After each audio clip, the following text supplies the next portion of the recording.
My name is Dawn Bell. My name is Stuart Burnside. I'm Adam Robinson. My name is Brian McDermott. My name is Adam Hale. My name is Andrea Clark. I'm a product manager for a team of engineers. And I work on a XP lab. Stream programming developer. And I'm a product manager in the Allstate Compose lab. Part of Claims Technology Services. So a typical day for me would start off by having our team stand up. Everyone meets, they talk about what they did yesterday, what they're doing today, and if they have any blockers that they hope the team can help resolve. I typically start around 9 o'clock, read emails, get my coffee, and then we start our day as a team at 9:30 with a team stand-up. We don't just jump straight into the stand-up itself. We would just maybe catch up with how everyone's doing, just because of the way things are, and is everyone getting on okay? We're continuing to do all the same meetings.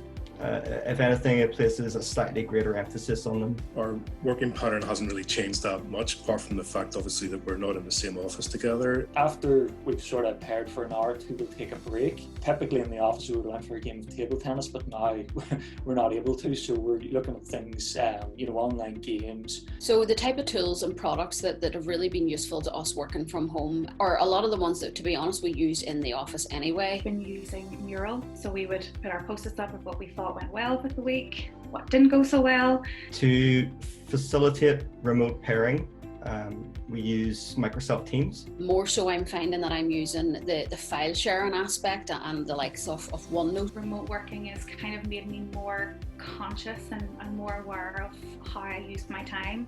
We use message-based technologies like RabbitMQ and Kafka, Git for version control, Jenkins for CI/CD, so it's a fairly up-to-date tech stack. Kept up the pairing side, which helps us sort of spread knowledge. We get this almost like code review as you code. It's just kind of more communication, really. It hasn't overly changed as much as I probably would have expected it. So we have to make sure we communicate well verbally and make sure we're both on the same page. We are pretty much as effective, and it hasn't really affected the way in which we work. The velocity hasn't dropped, the productivity hasn't dropped. Probably the greatest challenge was just making sure that the team chemistry was there. It's been difficult to try and manage looking after kids and doing a full-time job. A lot of our team are quite understanding about that, and there's a lot of flexibility in our work hours. It's been definitely a challenge, but a fun challenge, I would say. I think also it's made me realise how much I miss a whiteboard. For some reason, when we started working from home, it just didn't trigger naturally that we should continue to take breaks, but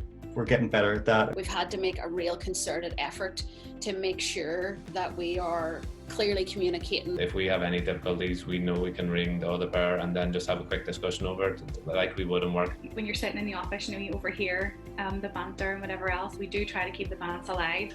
We've tried to maintain a social aspect on our team. We've also had a couple of quiz nights. We've also had poker nights as well. And maybe have a few drinks, do a quiz, that sort of thing. Some of us are into gaming, play PS4 games together. Our team has got quite a lot of bakers in it, so we're also sharing photos of some of the things that we've been baking. Happy hours after work on a Friday, we've organised quizzes, we've tried to keep the social elements going. We are working further apart now, but we've never actually been closer together because we've found ways and means to keep in contact.